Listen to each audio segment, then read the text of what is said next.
I'm Bill Ryan, and I'm the author of the serpo.org website, which went online in the middle of November 2005. And one of the features of the website was a contact form in which I encouraged visitors to the website to contact me with any information, comments, thoughts, questions that they might want to have. And of course, my original intention was to encourage a dialogue about Serpo itself.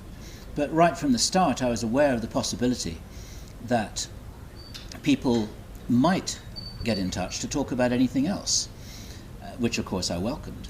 And one such here is a man who I'm talking to, which is a very great pleasure. I'm not going to identify him for obvious reasons.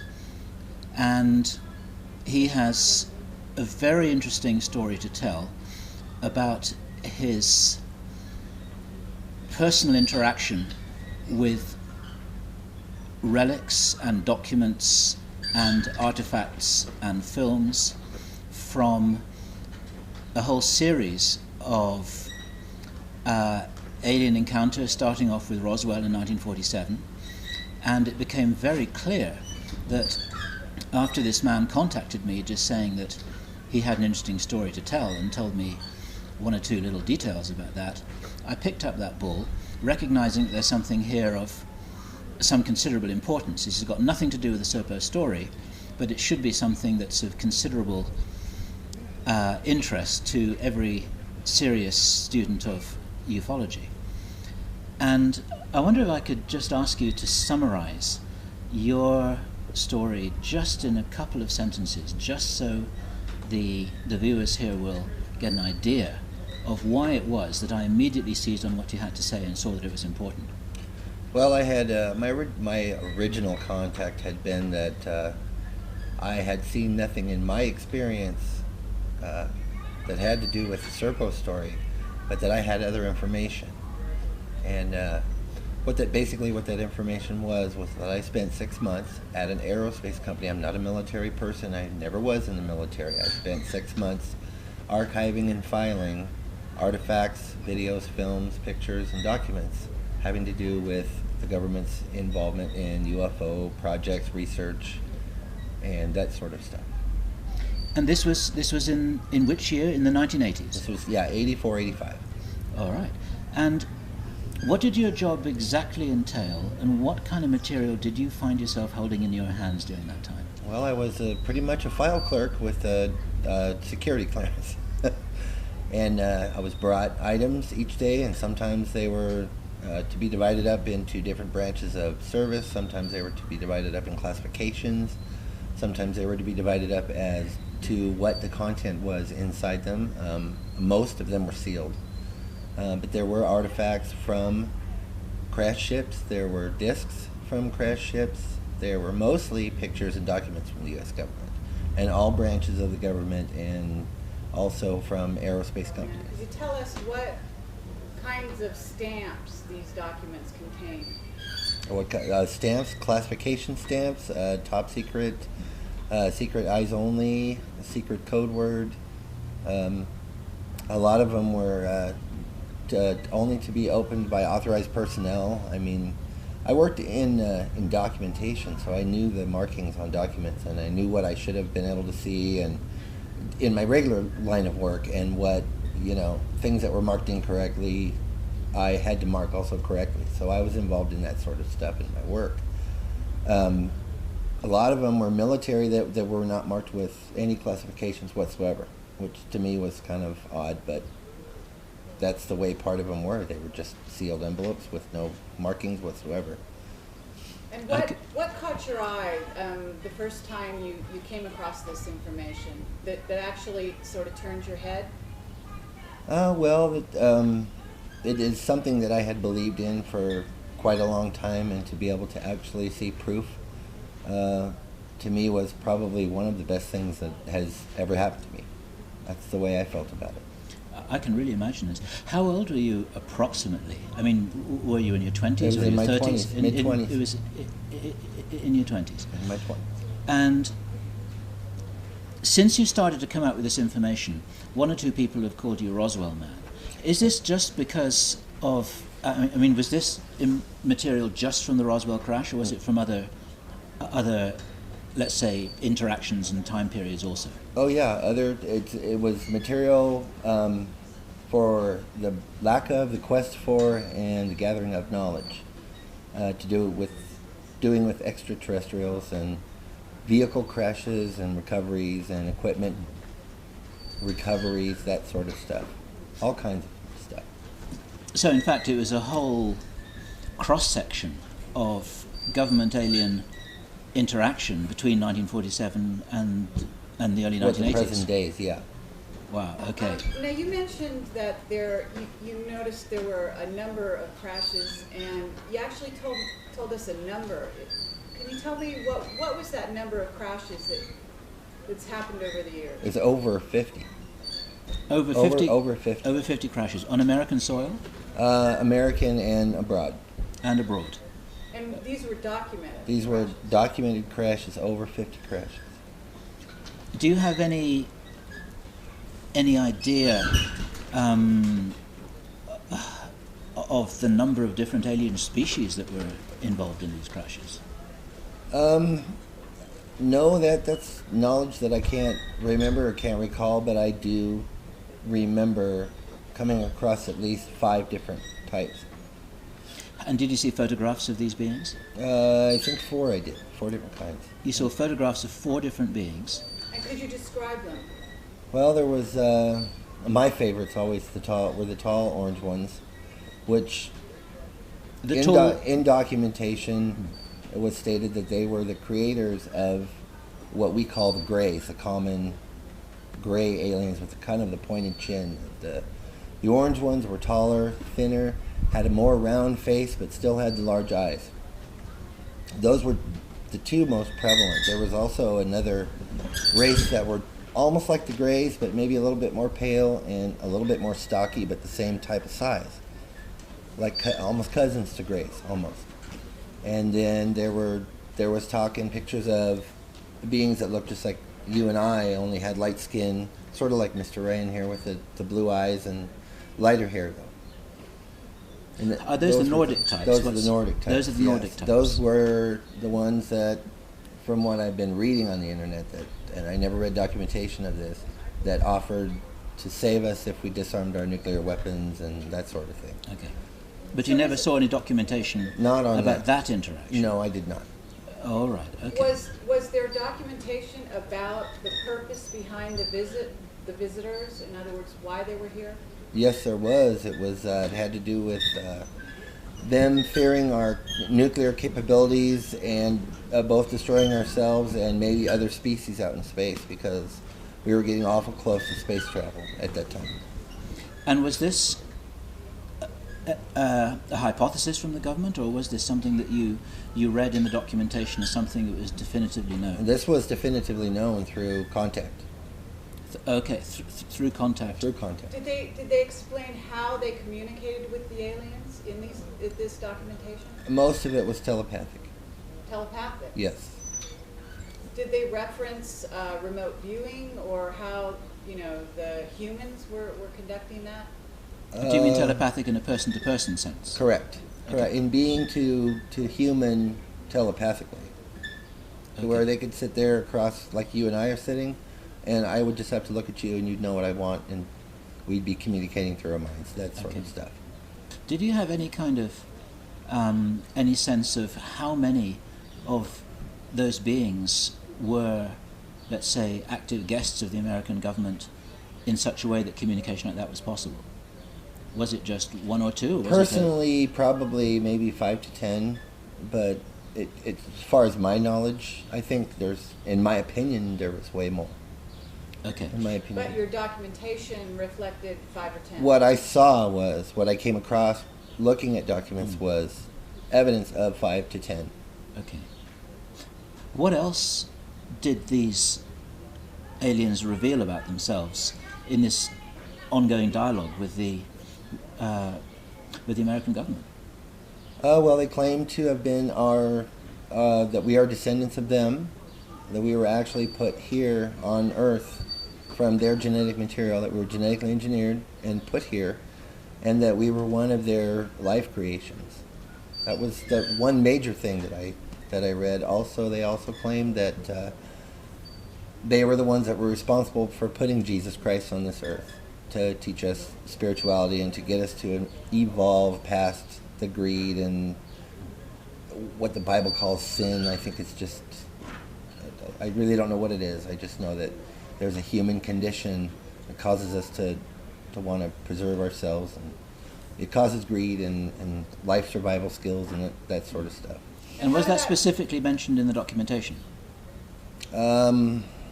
It was alluded to. It was alluded to. I wouldn't say that it was specifically spelled out that way, but it was alluded to. What was alluded to? Could you reiterate what was alluded to as opposed to what was said? The teaching of humankind to evolve to a higher plane, to where we would realize that we're all one species and we're of the same material, both energy and physical. And there's no need to fight wars with one another, and there's no need to have currency. And I mean, it's that sort of earthly stuff that we kind of pride ourselves on and get our identity from, because according to them, they don't have that. They don't see their bodies like we see ours. It's not a possession to them. It's a vehicle.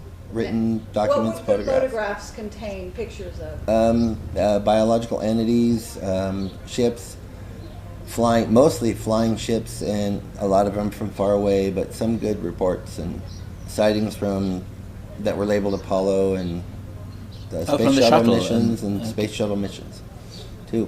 Okay. Photographs from the space shuttle missions? Yes, and older photographs, black and white, grainy, older photographs from.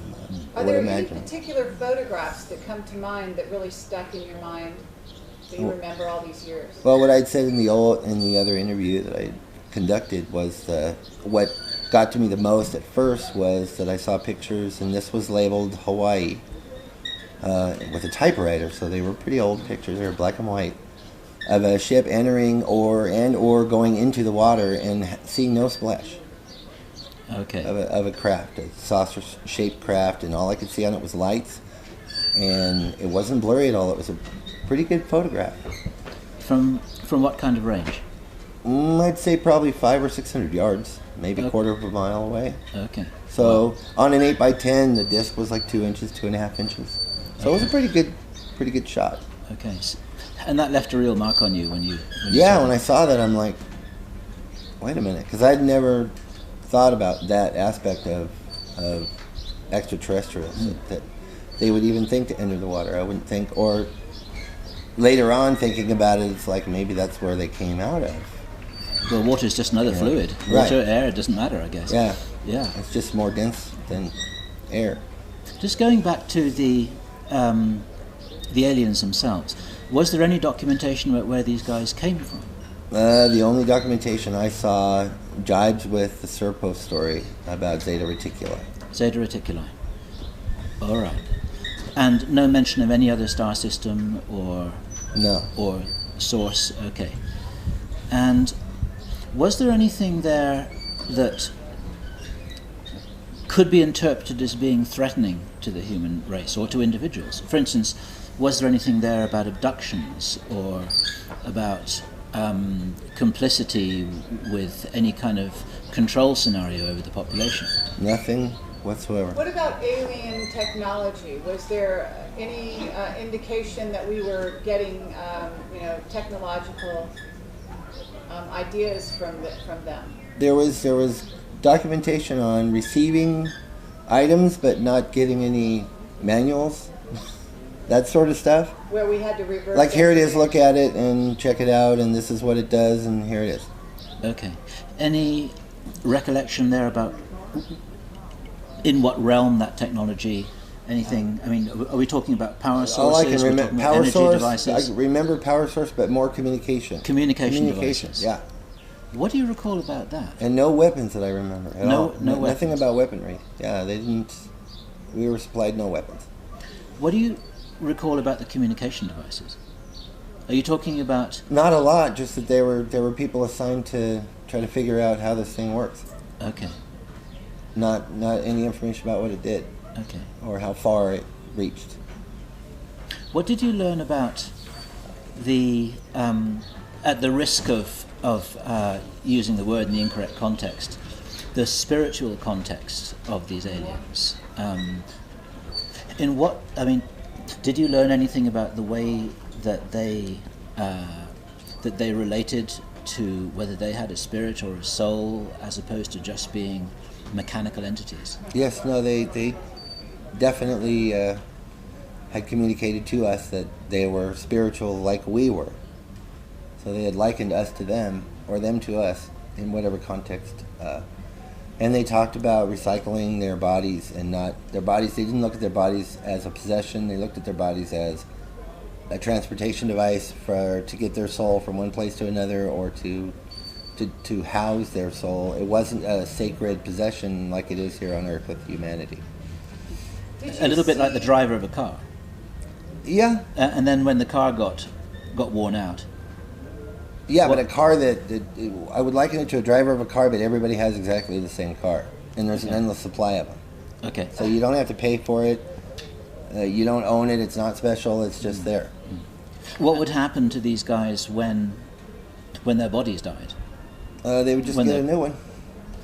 They Yes. didn't lose their memories, is that right? Yes, they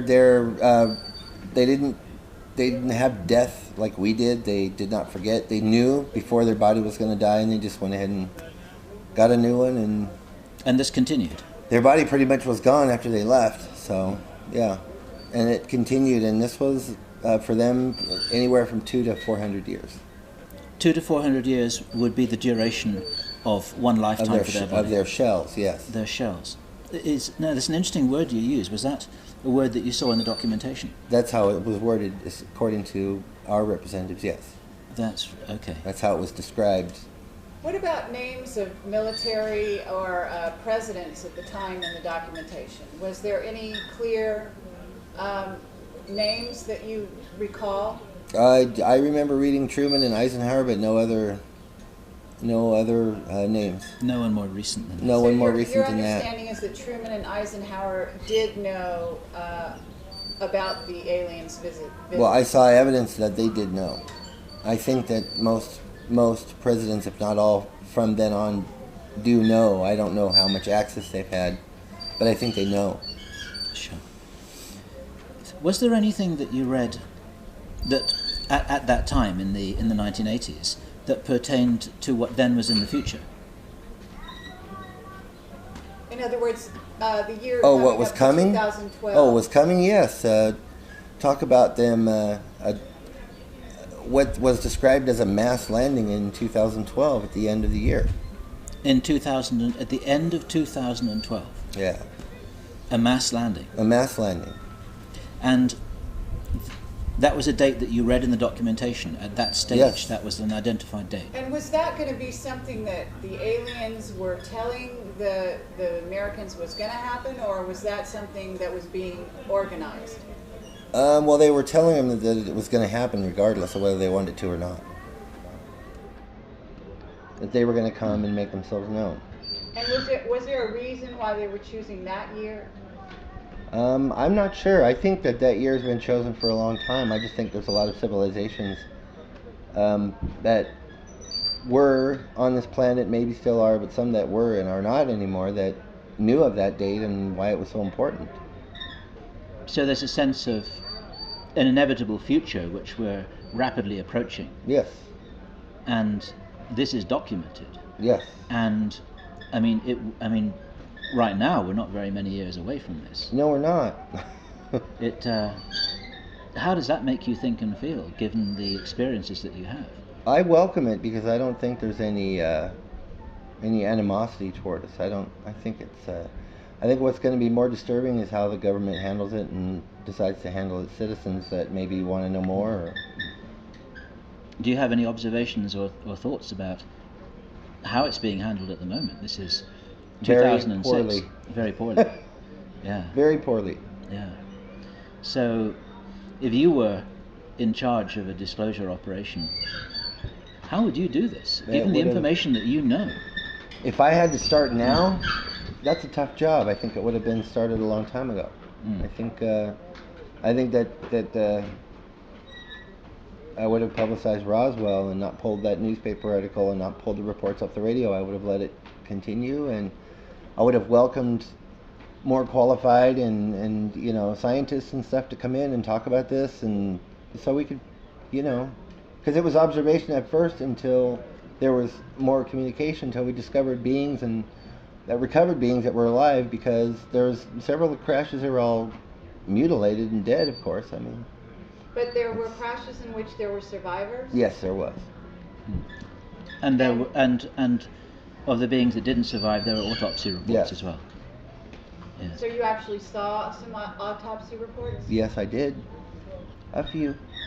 Do you remember what you read in those autopsy reports about their physiology and biology? Well, I remember reading about their blood being chlorophyll based and them not ingesting as we do. They don't have stomachs, don't have waste material that like we do. They don't have a traditional human.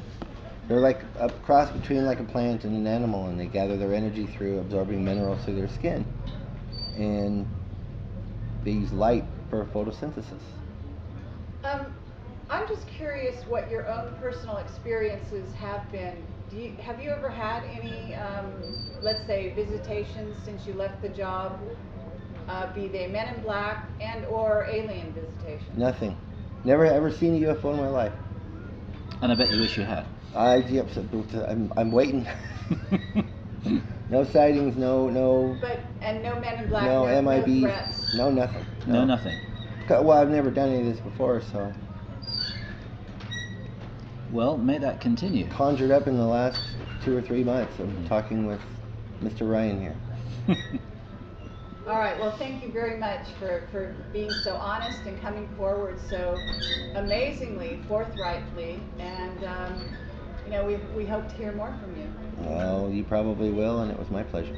And this is a real service, so you're a brave man. Thank you. You're welcome.